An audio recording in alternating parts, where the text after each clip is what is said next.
तो सब भगवान की शरण इसलिए नहीं हो पाते,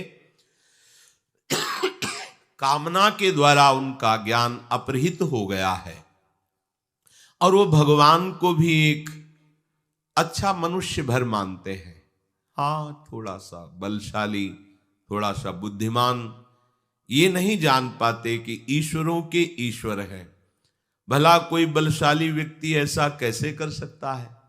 विचार कीजिए, लाखों गायें हैं ब्रजवासियों की, बाबा की ही कई लाख गायें, नंद बाबा की और उपनंद आदि और भी ब्रजवासियों की लाखों की, 1 लाख नहीं, लाखों की संख्या में गायें हैं और शास्त्रों की संख्या में सब सखाजन हैं, गोपगण हैं और ब्रज 84 कोश भूमि चिदानंद है। प्राकृतिक भूमि 84 कोश नापेंगे तो उतनी ही होगी और चिदानंद भूमि में एक थोड़ी सी जगह में अरबों गायें इकट्ठा हो सकती है। ये चिदानंद भूमि का प्रभाव होता है, ये बुद्धिगत नहीं है। छोटी सी जगह दिखाई दे रही लेकिन अरबों गायें उसमें आ जाएंगी और जगह कम नहीं होगी। अब सब गायें, गोपगण, सखागण जंगल में गाय चरा रहे थे। अचानक बांस के घर्षण से आग लग गई। इतना आग लगी कि चारों तरफ से वायु के प्रवाह से घिर गए गाय, बछड़े, सखा, गोपगण। सबने प्रभु को पुकारा क्योंकि सबके आश्रयदाता श्री कृष्ण है।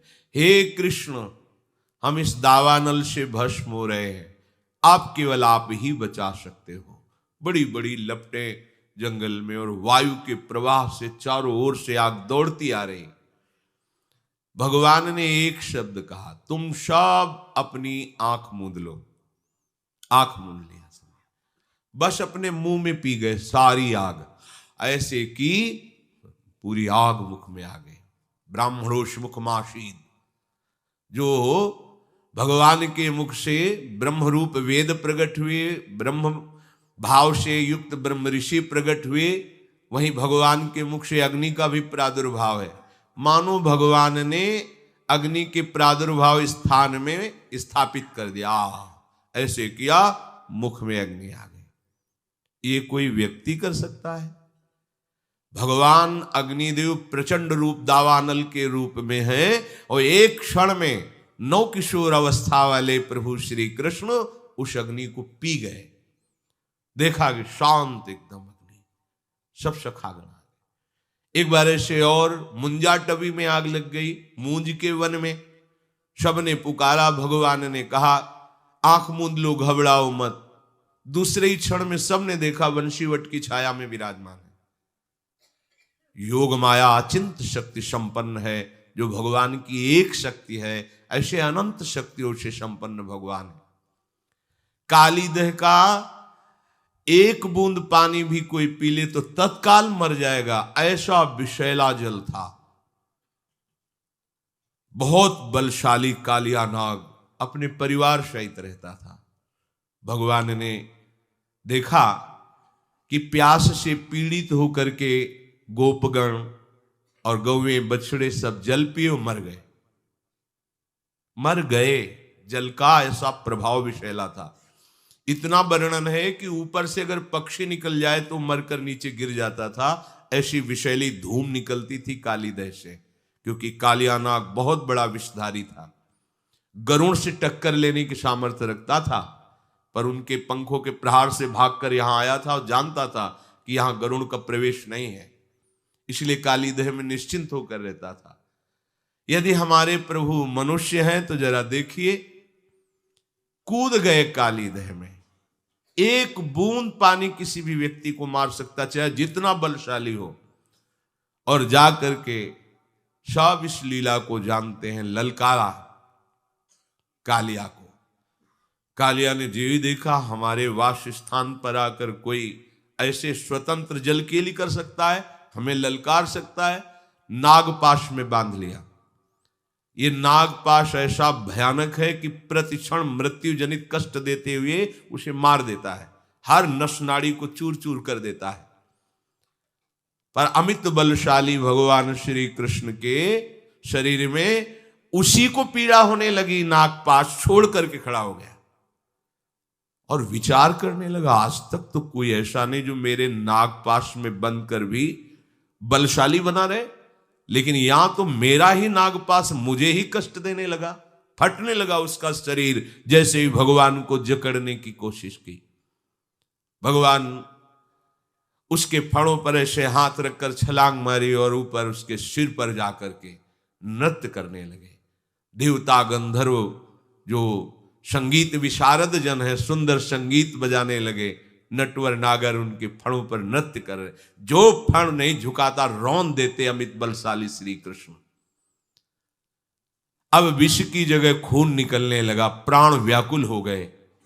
तब उसने हृदय से भगवान हरि को पुकारा, कालिया ने। अब ये नहीं जानता कि अमित बलशाली श्री हरि ही उसके फणों को कुचल रहे हैं। नागपत्नियों ने प्रार्थना की, भगवान नीचे उतर कर आए और कहा, यहां से जाओ रमणक द्वीप, अब मेरे चरण चिन्हों से युक्त हो गया है तुम्हारा शरीर, अब गरुण तुम्हें बिल्कुल विक्षेप नहीं पहुंचाएंगे, सुखपूर्वक रहो, पर ब्रज की सीमा के अंतर्गत नहीं। ये हमारे भोरे भारे ब्रजवासी जनों को किसी भी तरह का कष्ट हो, ये मुझे बर्दाश्त नहीं। परिवार सहित छोड़कर, ये मनुष्य है। छठी का दिन है, अभी 6 दिन के लालजू हैं। भयानक बलशाली देवता भी कांपते हैं, जिससे ऐसी पूतना हलाहल विष लगा करके कंस से वादा करके कि एक नंदन क्या पूरे ब्रजवासियों के 10 दिन के बालकों को मार के अभी आती हूं। भगवान ने पहले ही विचार कर रखा था कि अगर ये अन्य जनों के पास जाएगी तो हमारे सखाओं को हानि पहुंचाएगी। सीधे आकर्षण किया, उसका विचार बदला कि पहले ब्रज के मुखिया नंद बाबा के घर से ही शुरू करते हैं। ऐसा सुंदर रूप बनाया कि लक्ष्मी भी मोहित हो जाए।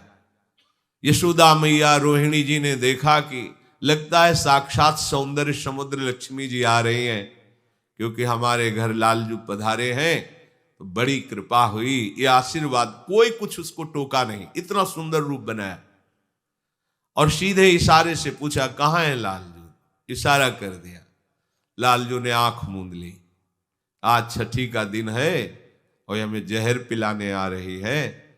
आंख मूंद ली प्रभु ने कि हमारी दृष्टि पड़ने पर कोई कुभाव वाला रह जाए, ऐसा तो नहीं। इसलिए दृष्टि को रोक लिया कि तू अपने भाव पूर्ण कर ले। आइए, प्रभु को गोद में उठाया और अपने भयानक हलाहल विष लगे हुए स्तनों को प्रभु के मुख में दे दिया। करुणा समुद्र है प्रभु, देखो आई है मारने। प्रभु के छोटे छोटे श्री चरण उसके वक्षा स्थल पे हैं, कर कमल से उसका वक्षोज पकड़े हुए हैं और मुख से दुग्ध पान कर रहे हैं। थोड़ी ही देर में आवेश में आए प्रभु और दुग्ध के साथ प्राण पीने लगे। अब तो वो सुंदर रूप छोड़कर भयानक रूप धारण करके चीखती, अरे छोड़ दे छोड़ दे, भागी। 6 कोस के वृक्षों को तोड़ती हुई भयानक पूतना मृत्यु को प्राप्त हुई। भगवान ने उसकी जीवात्मा को अपने धाम भेजा। ये मनुष्य है प्रभु? जो लोग इनको समझते हैं कि ये तो कृष्ण मनुष्य है, ये मनुष्य है। जिस समय देवराज इंद्र ने देखा अपनी पूजा को भंग ब्रजवासियों ने कर दिया, एक कृष्ण के कहने पर, और एक पहाड़ की पूजा कराई गिरिराज जी की। अब मैं इनको दंड दूंगा ब्रजवासियों को। ये पता होना चाहिए कि जो भगवद आश्रित है उसे केवल भगवान ही दंड विधान कर सकते हैं। अगर दूसरा कोई दंड विधान की सोचे तो वो दंड का अधिकारी हो जाता है।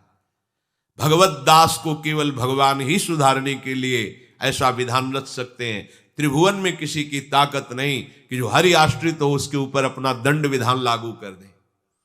कोई भी हो, यमराज थर थर कांपते हैं, अपने दूतों से कहा है, जिनके गले में कंठी हो, मस्तक पर तिलक हो, मुख में कृष्ण नाम हो, भूल कर मत जाना, नहीं हमको दंड मिलेगा, क्योंकि ईश्वरों के ईश्वर भगवान श्री हरि है। ठाकुर जी के चरणारविंद का थोड़ा भी आश्रय हृदय में रख ले, थोड़ा भी आश्रय, सारी की सारी भयवृत्तियां, सारी की सारी चिंता नष्ट हो जाती है। हम लोग समझ ही नहीं पा रहे श्री कृष्ण को एक साधारण मनुष्य समझ रहे हैं। देवराज इंद्र ने आदेश कर दिया, प्रलयकालीन मेघों को वर्षा के द्वारा पूरे ब्रज का नाश कर दो, मूसलाधार वर्षा। सब ब्रजवासी जन, हे कृष्ण अब तो आप ही रक्षा कर सकते हो।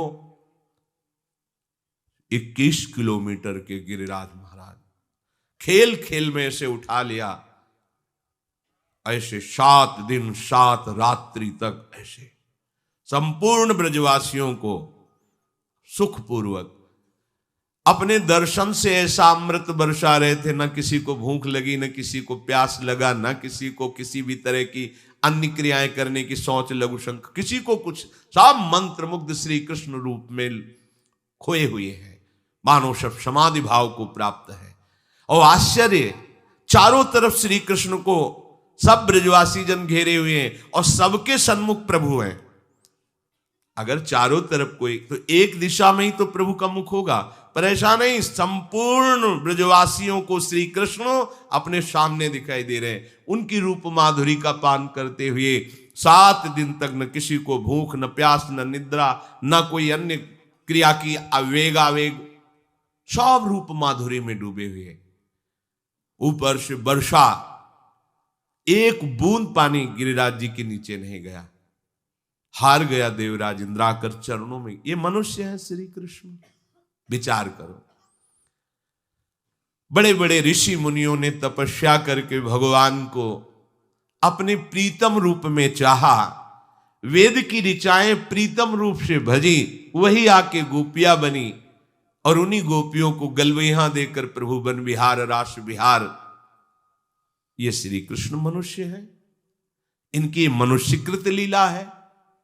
बस ये जो बुद्धि माया के द्वारा अपहृत हो गई है, इसीलिए प्रभु श्री कृष्ण की इन महामहिम लीलाओं को सुनने के बाद, पढ़ने के बाद भी ये बात समझ में नहीं आती।